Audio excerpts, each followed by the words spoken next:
How do you respond to those in this country who run our elite schools, who write our textbooks? The evil is not within us, but outside of us, like in a person who has a handgun or social economic created conditions, that it is otherwise.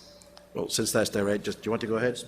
You know, I'll be happy to respond to it, but these are the kinds of specialties that this gentleman really writes about. I think you want me to go first, but I'd like you to respond on this too. Give the question a bit of a pointed edge here. I think I'm hearing what you're saying, but how do you respond to a culture that is saying the evil is outside of us and not inside us? Yes. It seems my vague or little perspective of the universities, those who write all the textbooks end up in our elementary education schools do not hold a Judeo-Christian worldview anymore, and that our evil is, like President Obama said, it's in the streets. It's people who are poor because of people oppressing them, not so much something that comes from within a person.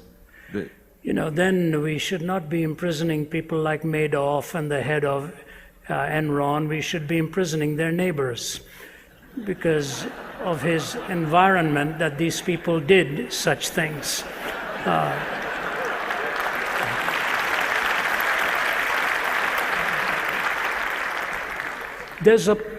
These things have partial truths in them, and I said it in a bit of a flip off the cuff manner, and what they're really trying to say is that we are oftentimes a product of our environment.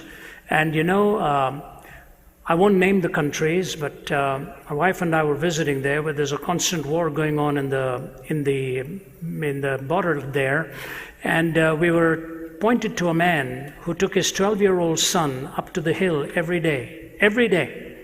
He would take his boy right from the time he was a little boy, take him up to the top of the hill and point to the country across the line there, and he said, your whole goal in life should be to kill as many of those people in that country as you possibly can. That is your purpose in life and why you are here. And you take a little boy by the hand, and day after day you pummel that kind of stuff into him. And then he wraps bombs around himself and blows himself up one day. You can see what they did with a young mind like that they ultimately radicalized and influenced and controlled. And the tragedy is that this is a deadly half-truth, but it is a half-truth all right. It is your environment and your upbringing has an awful lot to do with this.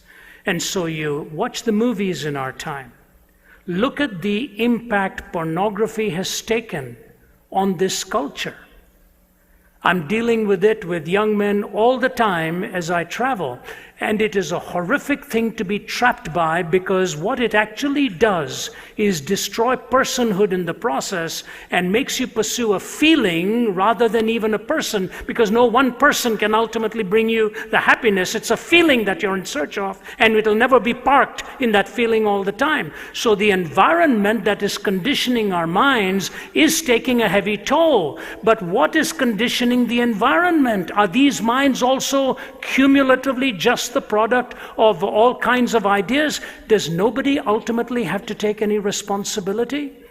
There was a great case in India recently, and in that case the head of a large IT company, one of the largest, which is actually called Satyam, which actually in that language means truth. But they were fudging on their books, they were cheating in billions of dollars.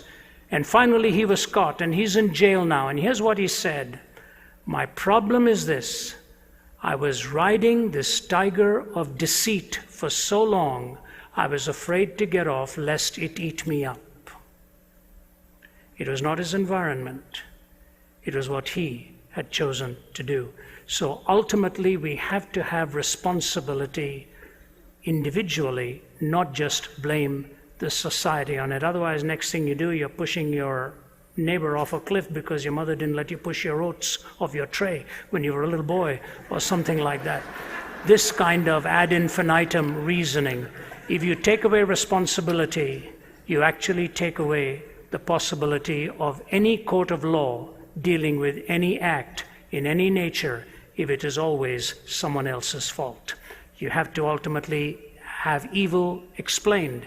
And it is on the outside because it is on the inside first. It did not come on the inside from the outside. All that is within you is evil, and all the list that God gives to us comes from the heart of man. That's what really defiles. Any thoughts on that, Oz? What you're describing is the fruits of the 18th century Enlightenment, which doesn't believe in evil, doesn't believe in sin or responsibility, so looks to things like more psychology, better politics, higher education, and this will solve the problem. And clearly, 20th century evil has blown a huge hole in that. Now, when you meet people who still believe in it, I think this is the way to approach them. They have never met real evil. Let me give you an example. The great poet W.H. Auden came to faith through meeting evil. He was a socialist, an atheist, and a left-wing radical who'd fought on the Republican side in Spain in the Civil War, came to America to escape Nazism. But one evening, watching a documentary in New York, saw Hitler's troops entering Poland, bayoneting women and children. And most of the German audience were on the side of the Nazi stormtroopers and cried out in the darkness, kill them, egging them on.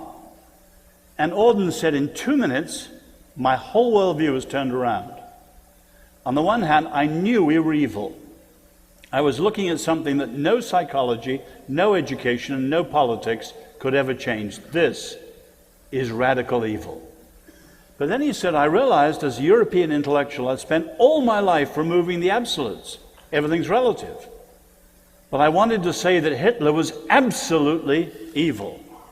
So he said, I left the cinema a seeker after an unconditional absolute, and I met Christ.